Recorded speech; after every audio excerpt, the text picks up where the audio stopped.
Paix et salut sur le prophète Mohammed, sur sa famille ainsi que sur ses compagnons. Donc le thème d'aujourd'hui est donc le conseil. Et j'avais l'idée de faire donc une petite audio euh, pour, euh, euh, pour partager, pour partager quelques conseils. Voilà, donc à l'endroit donc des nouveaux convertis et aussi donc des musulmans, parce que les musulmans aussi euh, vivent pour la plupart un retour vers l'islam. Étant donné que les pays musulmans se sont aussi sécularisés, donc il y a beaucoup de musulmans qui, euh, qui connaissent donc un retour vers la foi, une sorte de renouveau intérieur, et cela est vécu comme une conversion, parce que c'est une attraction divine qui fait sortir les gens donc des ténèbres vers la lumière. Donc souvent les gens vont quitter l'athéisme pour, euh, pour la foi, donc ils vont quitter l'athéisme pour rentrer donc dans un monde nouveau, donc un monde avec un Dieu, un créateur. Mais aussi il y a aussi des musulmans qui savent que Dieu existe, mais qui sont tellement insouciants que le cœur que le cœur est presque en état de léthargie. Et eux aussi peuvent aussi connaître aussi un état donc de retour vers la foi. Et donc c'est à eux aussi que je pense aussi quand je fais donc quand je donne ces conseils. Et bien entendu je m'inclus aussi dedans. Je pense aussi à moi que ces conseils euh, nous soient à tous bénéfiques. Alors, le prophète Mohammed sallallahu alayhi wa sallam, lorsque les gens venaient se convertir à l'islam, les gens donc le rencontraient souvent. Les gens venaient par groupe, où les gens étaient et les gens demandaient à voir le prophète Mohammed sallallahu alayhi wa sallam. Et quand ils arrivaient donc en sa présence et qu'ils demandaient donc l'islam, alors le prophète, sur lui la paix et le salut, avait des mots très simples. Et souvent les recommandations qu'il donnait étaient faciles à suivre, faciles à comprendre et très simples aussi. Et très succinctes. C'est-à-dire que le prophète, sur lui la paix et le salut, ne, n'alourdissait jamais ses discours. Vous pouvez voir donc en lisant les hadiths de Bukhari et Muslim, ces paroles étaient d'une simplicité, d'une profondeur inégalée.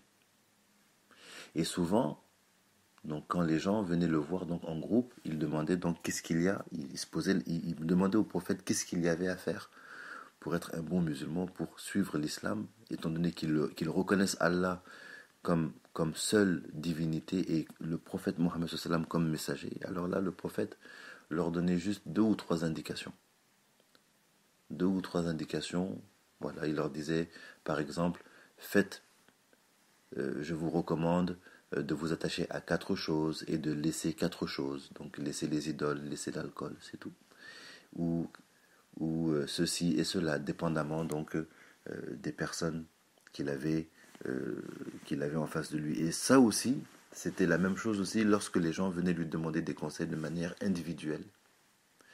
De manière individuelle, le prophète, paix et salut sur lui, aussi avait des mots très simples. Alors, si une personne, par exemple, lui demandait quelle est la meilleure chose à faire, alors le prophète, paix et salut sur lui, avec la pédagogie qu'il avait, c'est une pédagogie divine, c'est une pédagogie vraiment inspirée, il donnait le mot juste à cette personne. Donc pour une telle personne, ce sera euh, ne te mets jamais en colère. Et c'est tout. Il n'allait pas plus loin que ça. Et ça touchait cette personne et ça avait un effet transformateur sur cette personne-là. Et si quelqu'un d'autre venait le voir, eh bien, en fonction de cette personne-là, le prophète aussi était inspiré et il donnait le conseil juste. Par exemple, à un autre, il dira ne recherche pas le pouvoir. Voilà. etc., etc. Et quand on médite sur cela, on va s'apercevoir que ça, c'est un miracle aussi. C'est un miracle parce que le prophète, paix et salut sur lui, par sa présence, par la lumière qu'il dégageait, il a réussi à purifier, éduquer, illuminer tous ceux qui l'ont vu, rencontré et qui l'ont accepté comme prophète. Alayhi salam, et sans avoir besoin donc de trop d'informations. Si on fait le parallèle avec notre époque aujourd'hui, c'est-à-dire que si quelqu'un vient nous demander alors qu'est-ce que c'est que l'islam, eh bien le réflexe que l'on aura, ce sera d'essayer de compiler le maximum d'informations, de le résumer et de le donner à cette personne. Donc de faire une sorte de livre, par exemple le guide du musulman, alors il faut faire ceci, il faut faire cela, il faut faire ceci, il faut faire cela, il faut faire ceci, il faut faire cela, et donner beaucoup d'informations en même temps. Donc ça c'est le paradigme actuel. Mais on oublie que l'islam, c'est quelque chose c'est divin, c'est la religion d'Allah. Et, et la manière dont le prophète, paix et salut sur lui, a éduqué les gens sans avoir à donner beaucoup d'informations, ça prouve aussi sa prophétie. Et ça, c'est un miracle aussi. C'est un miracle grandiose. Comment des gens, par la simple vue du prophète Mohammed, il y a des compagnons qui n'ont vu le prophète que pendant 1 heure, 2 heures, une journée, une demi-journée. Mais ils étaient des musulmans authentiques. Ça a suffi pour faire d'eux des sahaba, des musulmans authentiques avec une foi extraordinaire. Ça a réussi à illuminer beaucoup d'entre eux. Et pourtant, souvent, ces compagnons n'avaient pas accès à toutes les règles, islamiques, parce que souvent il y avait tel compagnon qui lui avait telle information, mais cette information n'était pas forcément partagée avec un autre, mais ça, ce n'était pas un problème. Ce n'était pas un problème pour transmettre cette lumière qui est contenue dans l'islam. Et cette lumière qui est contenue dans l'islam, cette lumière prophétique, elle perdure jusqu'à la fin des temps. Et celui qui est touché par cela, eh bien celui qui est touché par cela, il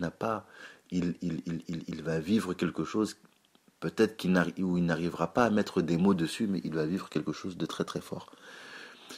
Et lorsque les gens se convertissent, c'est une expérience spirituelle qui est très forte et souvent on n'arrive pas à mettre de mots dessus. Et c'est la même chose pour des musulmans qui sortent de l'insouciance pour revenir à l'islam.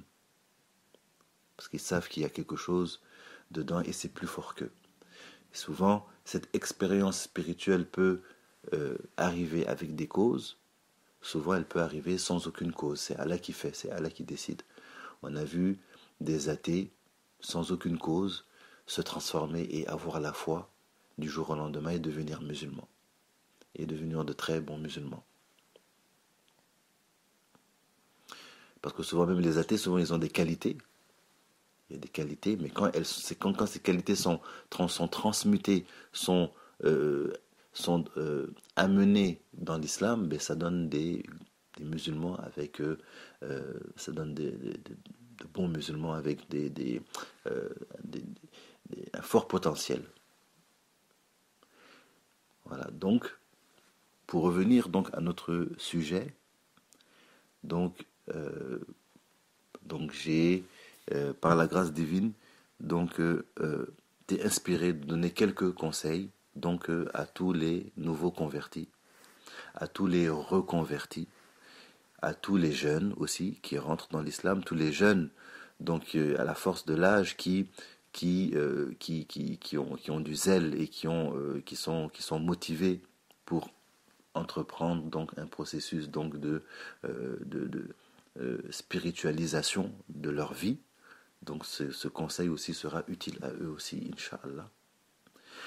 Et aussi pour tous les musulmans, quel que soit leur âge, qui, euh, qui, euh, euh, qui décident donc de revenir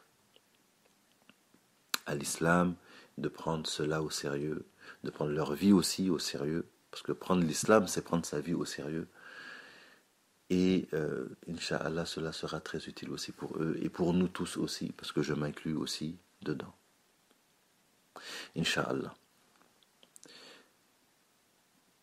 Alors, le premier conseil que je donne, le premier conseil, c'est donc la gratitude. C'est la gratitude. Et pourquoi ?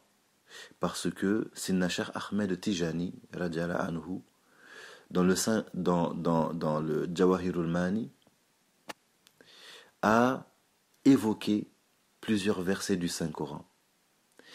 Et dans l'éducation spirituelle, il a donné donc le fait d'être reconnaissant, d'avoir de la gratitude, comme le chemin le plus court pour accéder à Allah Azawajal. Et la gratitude est un sentiment qui amène l'amour.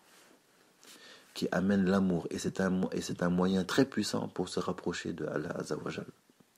La gratitude. Et la gratitude, c'est ce qui va distinguer l'élite des croyants du commun des musulmans. Souvent, ce qui va distinguer l'élite du commun des musulmans, c'est la gratitude. Donc l'élite va être plus souvent en joie à remercier Dieu, à remercier Allah. Et c'est ça qui va les faire distinguer. Et c'est ça qui fait rentrer un musulman dans l'élite. La gratitude. Et effectivement, pourquoi ne serait-on pas reconnaissant, étant donné que c'est Allah Azawajal par sa miséricorde, par sa générosité, qui maintient la foi dans notre cœur. Parce que avoir la foi, c'est pas quelque chose de rationnel, c'est quelque chose de très mystérieux. Qu'un cœur puisse être habité par la foi, c'est très très mystérieux. Et c'est pas facile à porter. Donc avoir la foi, c'est un cadeau divin. Et ne serait-ce que pour cela, il y a de quoi être reconnaissant. Le simple fait donc d'être musulman, c'est quelque chose qui n'a pas d'égal. Venir au monde et goûter à cette expérience d'être musulman, c'est quelque chose d'extraordinaire. Et d'être musulman et d'appartenir donc à la communauté du prophète Mohammed, sallallahu alayhi wa sallam, c'est extraordinaire. Même les autres prophètes, paix et salut sur eux, auraient voulu être musulmans. Ils auraient voulu être dans la communauté du prophète Mohammed sallallahu alayhi wa sallam. Et nous, aujourd'hui, Allah nous a donné cette chance-là. Donc ça, rien que pour ça, il faut absolument être reconnaissant. Et la foi, elle se vit avec la gratitude. C'est quelque chose qui se vit avec la gratitude. Elle se vit pleinement et savoureusement elle se savoure avec la gratitude. La foi se savoure avec la gratitude. La ferveur religieuse, elle se savoure avec la gratitude. Le zèle, il est entretenu avec la gratitude. Le zèle religieux est entretenu avec la gratitude. Et souvent, ceux qui se convertissent sont dans cet état. Ils sont dans un état qui est extrêmement puissant, extrêmement fort, et le zèle est à son paroxysme. Et si on regarde de plus près, donc les convictions, les émotions, la manière dont le cœur est bouleversé par cette expérience, on verra qu'il y a beaucoup de gratitude dedans. Et cette gratitude, il faut l'entretenir, il faut qu'elle continue. Donc le premier conseil que je nous donne, c'est d'être continuellement reconnaissant. Être reconnaissant. le prophète, paix et salut sur lui, était reconnaissant. Les prophètes, sur eux, la paix et le salut étaient tous reconnaissants. Et l'élite est reconnaissante. Les awliya, les saints sont reconnaissants. On ne peut pas, il va être très difficile de se rapprocher de Dieu en étant ingrat ou en ne reconnaissant pas les faveurs que Allah nous octroie. Donc vraiment, être reconnaissant, c'est ce qui va nous donner des ailes. Donc Allah nous compte parmi les reconnaissants. Ça, c'est le premier conseil. Le deuxième conseil, c'est le prophète Mohammed sallallahu alayhi wa sallam. C'est le prophète Mohammed sallallahu alayhi wa sallam.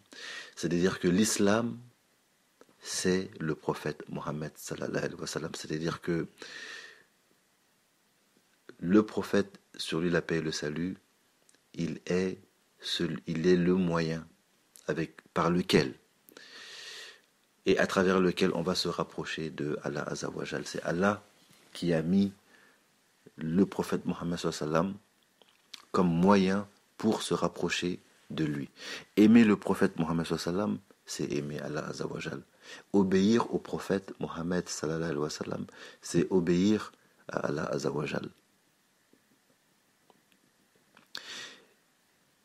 Aucun pas ne peut se faire en direction de Allah Azza wa Jal sans passer par le prophète Mohammed sallallahu alayhi wa sallam. Et ça, c'est une évidence pour les mystiques, ça, c'est une évidence pour les soufis. Mais pour le musulman, donc, qui n'a pas été éduqué dans cela, le musulman du commun va avoir une tendance à négliger le prophète Mohammed sallallahu alayhi wa sallam et à penser qu'il peut se rapprocher de Dieu sans le prophète Mohammed sallallahu alayhi wa sallam. Cela est absolument impossible. On ne peut pas se rapprocher de Dieu sans le prophète Mohammed sallallahu alayhi wa sallam. On ne peut pas se rapprocher de Allah Azza wa Jal. Toutes les notions qu'on peut avoir de Dieu sont loin de la réalité divine. Donc si on va directement devant Allah comme ça, en fait, on est comme un mécréant. On ne peut pas, parce que quelle que soit la manière dont on va adorer Allah Azza wa Jal, sans passer par le prophète Mohammed sallallahu alayhi wa sallam, c'est comme zéro. Parce qu'on n'a aucune idée de comment est Allah Azza wa Jal. Allah ne ressemble pas aux créatures. On sait qu'il existe, on reconnaît son existence, mais on ne le connaît pas. Et le moyen le plus grand moyen, c'est par le prophète Mohammed sallallahu alayhi wa sallam. Il n'y a pas une communauté qui a pu se rapprocher de Dieu sans passer par son prophète. Donc toutes les communautés qui ont vu émerger un prophète au sein d'eux ont été obligés de suivre ce prophète ou ce messager pour se rapprocher de Allah Azza wa Jal. On ne peut pas se rapprocher de Allah Azza wa Jal sans cela. Et les Sahaba, que Allah soit satisfait de tous, ils ont été distingués par le fait qu'ils ont accompagné le prophète Mohammed sallallahu alayhi wa sallam. C'est l'accompagnement pour le prophète, c'est l'accompagnement du prophète Mohammed sallallahu alayhi wa sallam qui leur a donné ce statut de Sahaba. Donc ils ont accompagné le prophète Mohammed sallallahu alayhi wa sallam et de par leur présence, de par leurs actions, ils ont participé donc à cette descente donc de l'islam et à cette transmission de l'islam tel que nous le connaissons. Et tout ce que nous faisons actuellement dans l'islam, bien, ils ont leur part de récompense dans cela. Et aimer le prophète Mohammed sallallahu alayhi wa sallam, donc faire du prophète Mohammed sallallahu alayhi wa sallam sa seule source, donc sa source donc obéir au prophète Mohammed sallallahu alayhi wa sallam. Et ça, il faut être extrémiste dans cela. Il faut pas avoir peur d'être extrémiste dans l'amour pour le prophète Mohammed sallallahu alayhi wa sallam. Parce que l'amour pour le prophète Mohammed, sur lui la paix et le salut, elle va nous immuniser. Elle va nous immuniser contre de nombreux égarements et contre de nombreuses déviations. Par exemple, le fait de nous attacher au prophète Mohammed sallam, ça va nous faire comprendre que tout ce qui provient du prophète Mohammed sallam a une valeur inestimable. Et tout ce qui s'attache au prophète Mohammed sallam d'une manière ou d'une autre a aussi une valeur inestimable. À ce moment-là, naturellement, par exemple, on ne va pas déprécier la valeur de sa famille, de sa descendance. Or, il y a des groupes dans l'histoire qui se sont vraiment distingués par le fait de rabaisser les descendants du prophète Mohammed sallam, de rabaisser leur valeur, et on a vu ce que ça a donné. On a aussi des groupes de personnes qui ont rabaissé les compagnons du prophète Mohammed sallam, et on a vu ce que ça a donné aussi. On a vu l'égarement que ça a donné. Donc, quelqu'un qui est fortement attaché au prophète Mohammed sallam, il va être difficile pour lui de rabaisser sa famille, et ça va être difficile pour lui d'avoir une mauvaise opinion ou de rabaisser un de ses compagnons. Donc vous voyez, donc le fait d'aimer le prophète Mohammed sallam, même un illettré, même un analphabète n'aura pas besoin qu'on lui explique que la valeur que les descendants du prophète sont importants, que les shurafa sont importants et que les sahaba sont importants, parce que ça sera quelque chose qui sera inné, ça sera naturel, ça sera comment dirais-je, inclus dans son amour pour le prophète Mohammed sallam. Ça va le protéger de cela. Et l'amour pour le prophète Mohammed sallam aussi va aussi permettre donc d'aimer sa sunna. C'est l'amour pour le prophète Mohammed sallam qui fait aimer la sunna. C'est l'amour pour le prophète Mohammed sallam qui est à la source de cela. Quand on n'aime pas le prophète, quand on le néglige, on n'a pas d'intérêt pour la sunna, on n'a pas d'intérêt pour ses prescriptions, et on n'a aucune angoisse vis-à-vis de ses interdictions. Donc là, on est entre les mains de ses propres passions, que Dieu nous en préserve. Mais l'amour pour le prophète Mohammed sallam va nous immuniser contre cela. Donc ça, c'est mon deuxième conseil. Le deuxième conseil, c'est de mettre toutes ses forces pour aimer le prophète Mohammed sallam. C'est-à-dire que votre religion, elle va passer par votre foi, votre religion, l'importance de vos actions, votre degré, votre rang, va passer par votre rapport avec le prophète Mohammed sallam, par votre rapport vis-à-vis du prophète Mohammed sallallahu alayhi wa sallam. Elle ne va pas passer par le nombre de livres que vous avez lus. Ça ne va pas passer par le nombre de prières que vous faites. Non, ça va passer par l'amour que vous avez pour le prophète Mohammed sallam.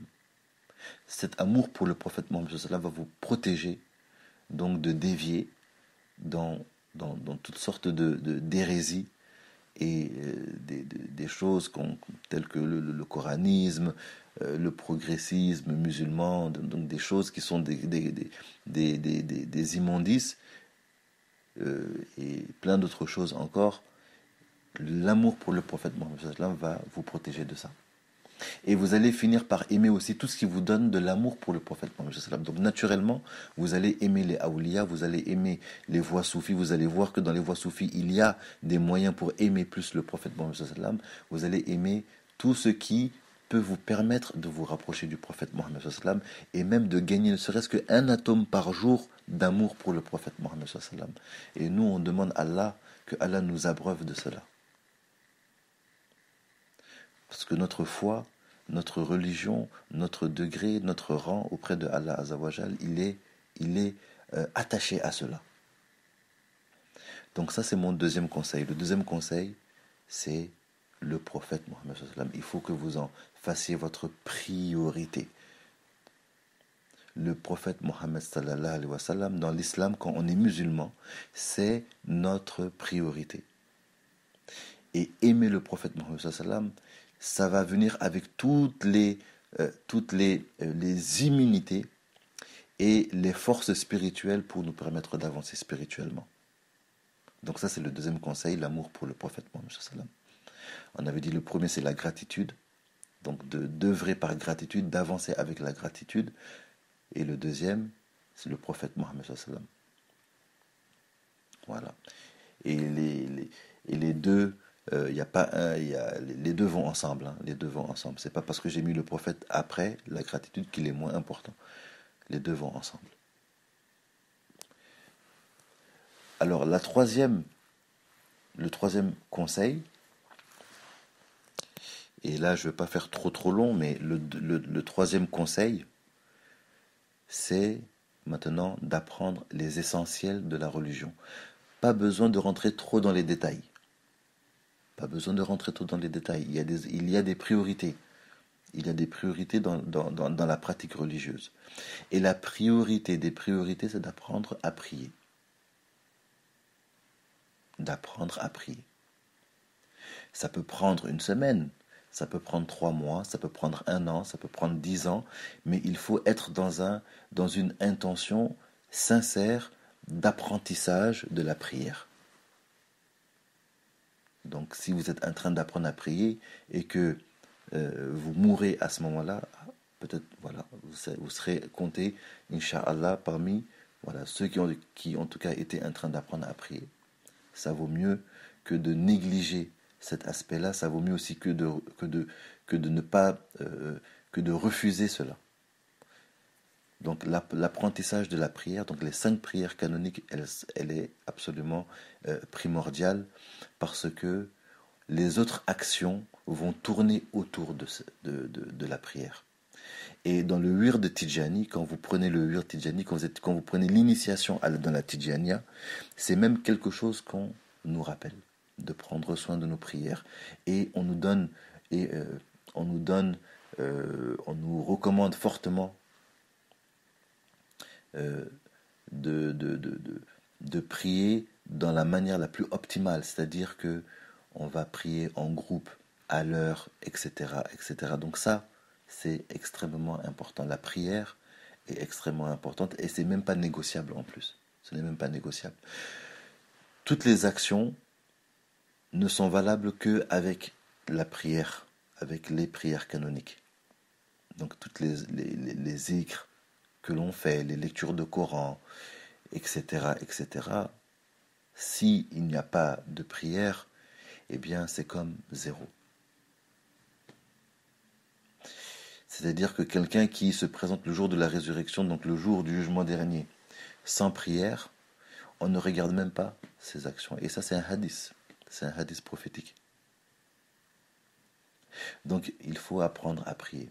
Et les musulmans, donc sécularisés, donc ne négligent aussi beaucoup ça. Donc ça, c'est vraiment, s'il y a des efforts à mettre, je sais qu'on met beaucoup d'efforts pour avoir des diplômes, on met beaucoup d'efforts pour trouver du travail, pour avoir une bonne santé et tout. Prier, c'est moins difficile que tout cela. Donc, c'est vraiment, s'il y a quelque chose qu'on doit faire en tant que musulman, c'est vraiment, ne serait-ce que ça.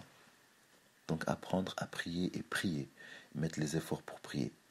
Donc c'est à partir de ça que maintenant on va bâtir autour de ça maintenant toute une structure où on va mettre tous les outils, toutes les autres prières que l'on va faire autour, donc les prières surérogatoires vont maintenant donner des fruits grâce à ce pilier que l'on va prendre au sérieux.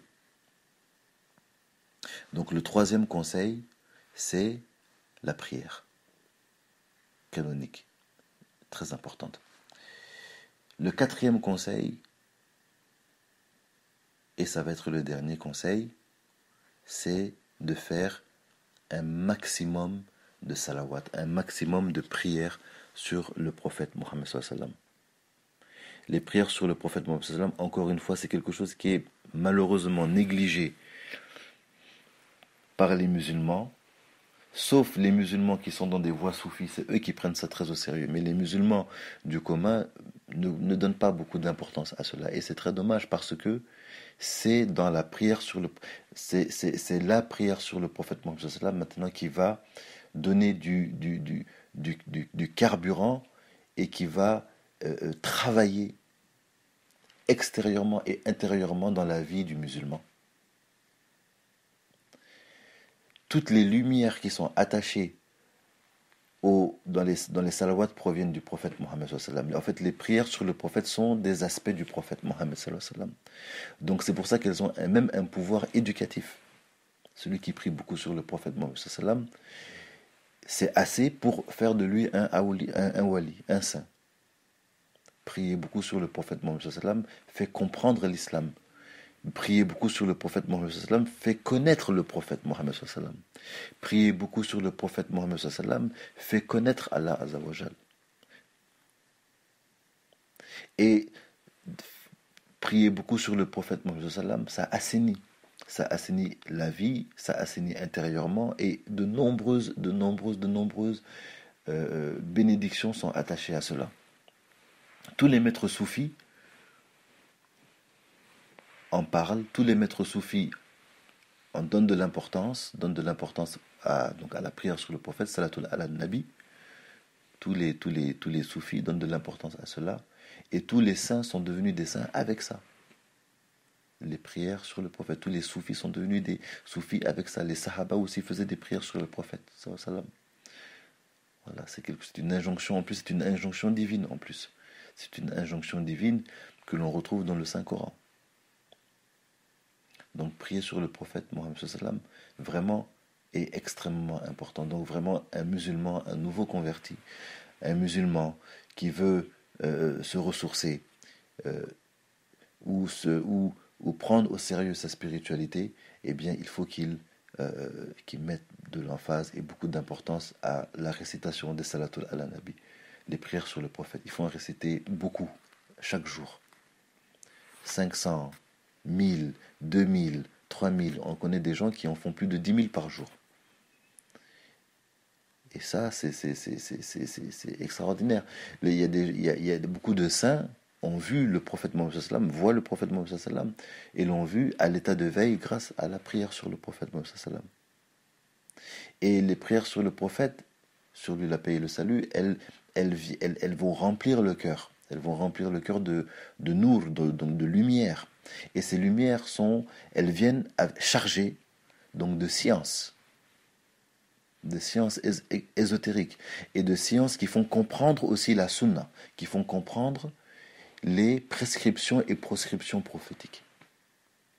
Tout cela vient avec les prières sur le prophète. Et c'est le moyen le plus efficace aussi d'éviter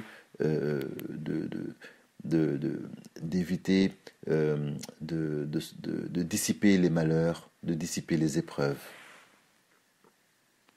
Voilà, donc là je vais vous lire rapidement donc un extrait d'une lettre de Sidna Cheikh Ahmed Tidjani radiyallahu anhu sur l'importance de la prière sur le prophète Mohammed sallam, et il exhortait ses disciples à prier en abondance sur le prophète Mohammed sallam. Et quand vous lisez le Jawahirul Mani, vous allez voir que ça revient souvent. Ce conseil revient souvent. Alors Sidna Cheikh Ahmed Tidjani radiyallahu anhu disait, alors je cite: l'abondance de la prière sur le prophète, que la prière et la paix d'Allah soient sur lui, ainsi que sur sa famille purifiée.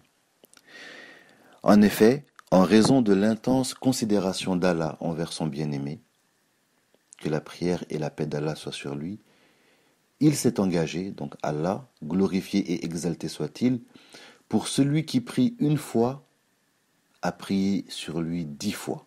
Donc celui qui prie une seule fois sur le prophète, Allah Azzawajal prie sur lui 10 fois. Et Sidna Cheikh Ahmed Tidjani radiyallahu anhu continue, il dit: or celui pour qui son Seigneur prie sur lui à ce moment, alors les représailles et les malheurs s'écartent de lui en ce monde et en l'au-delà. Elle est la plus considérable évocation d'Allah dans le profit, la plus élevée en efficacité et en avantage. C'est le trésor suprême et la plus excellente des provisions.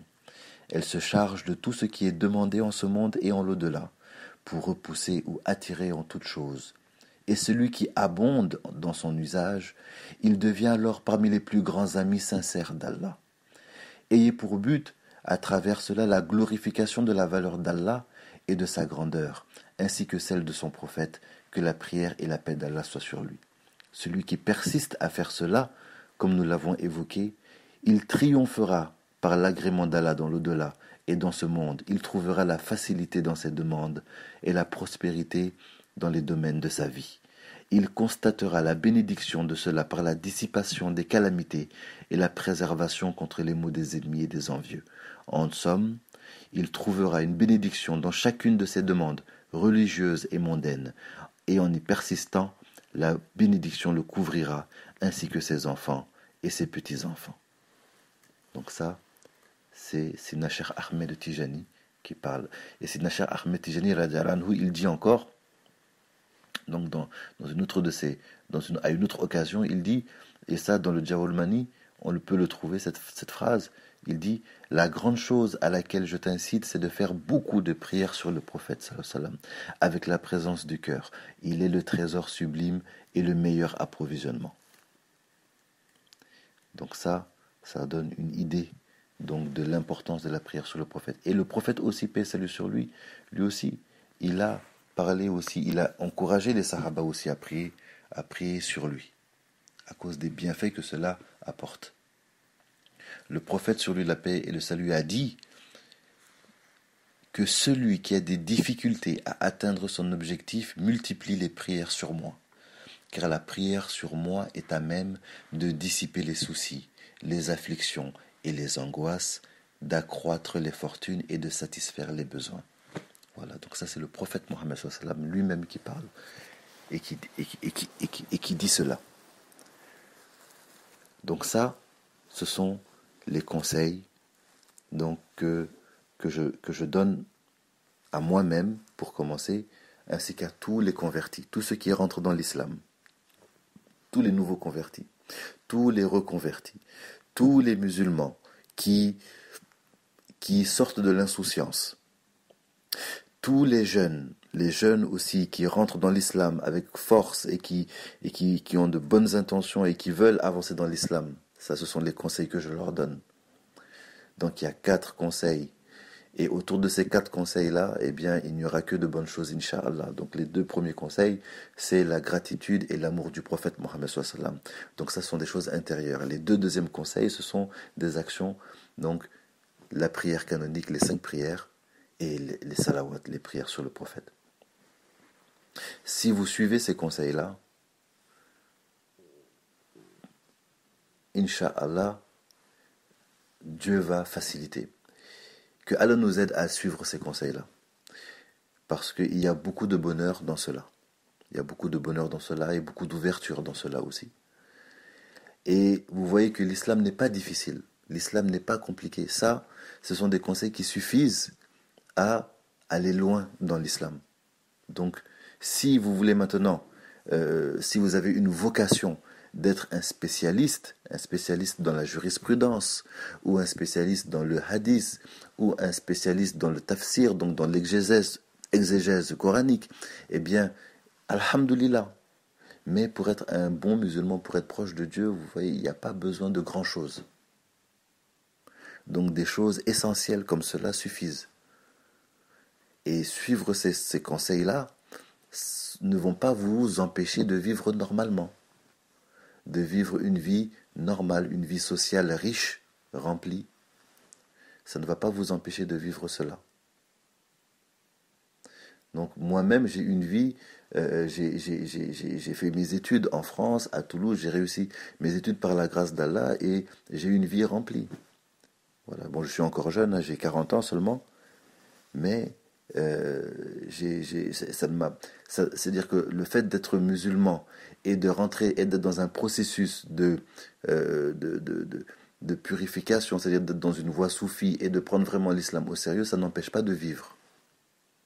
Ça n'empêche pas d'avoir une vie normale, une vie heureuse, pleine, remplie et épanouie. Donc il ne faut pas, l'islam n'est pas là pour vous faire changer et n'est pas là aussi pour vous faire rompre vos relations avec vos familles. C'est-à-dire que quand vous vous convertissez à l'islam, on a vu souvent des nouveaux convertis, donc couper les liens avec leur famille, ne plus fêter les anniversaires, ne plus aller dans les repas de Noël, donc plein de choses comme ça, ce n'est pas nécessaire. Ça, c'est pas nécessaire. Vous pouvez vivre normalement avec vos familles, tranquillement et même apporter la lumière que vous êtes en train de développer. Parce que si vous êtes musulman, si Allah vous a choisi pour être musulman, c'est peut-être pour faire bénéficier aussi d'autres qui n'ont pas eu cette chance. Et peut-être qu'ils vont bénéficier de cela dans ce monde, peut-être aussi qu'ils vont en bénéficier dans l'autre monde. Allah wa alam, c'est Dieu qui sait. Mais l'islam ne fait pas de nous des gens malheureux. Des gens malheureux qui n'arrivent plus à vivre en société et qui sont tristes. Donc l'islam ne fait pas ça. Au contraire, l'islam donne les moyens d'être totalement épanoui, d'être totalement en harmonie dans son temps et en harmonie avec le lieu et l'époque dans laquelle nous vivons. L'islam permet de vivre en paix avec tout cela. Et les conseils que j'ai donnés sont des conseils vraiment, je l'espère, suffisants pour progresser dans l'islam, pour comprendre l'islam, pour comprendre l'islam. Il ne sert pas à grand-chose d'emmagasiner des informations, d'emmagasiner des livres et des livres et des livres. Ça ne sert pas à grand-chose. C'est pas ça qui rapproche de Allah Azzawajal. Ce qui va rapprocher de Allah Azzawajal, ce qui rapproche de Dieu, c'est l'amour pour le prophète Mohammed sallallahu alayhi wa sallam. L'amour pour le prophète Mohammed sallallahu alayhi wa sallam. La proximité que l'on a avec le prophète Mohammed sallallahu alayhi wa sallam. Comment on voit le prophète Mohammed sallallahu alayhi wa sallam. Et ça, il n'y a rien de négociable dans cela. Que Allah nous aide, que Allah nous permette donc de nous rapprocher de lui, que Allah fasse que notre vie soit une vie utile, soit une vie remplie, riche, et une vie qui ne soit pas une cause de regret dans l'au-delà. Que Allah nous accorde une belle fin, que Allah nous préserve d'une mauvaise fin, que Allah nous accorde le bonheur dans ce monde et dans l'autre, un bonheur multiforme et global, que Allah nous accorde le succès, que Allah nous pardonne, que Allah nous facilite. Amin. اللهم صل على سيدنا محمد الفاتح لما أغلق والخاتم لما سبق ناصر الحق بالحق والهادي إلى صراطك المستقيم وعلى آله حق قدره ومقداره العظيم سبحان ربك رب العزة عما يصفون وسلام على المرسلين والحمد لله رب العالمين.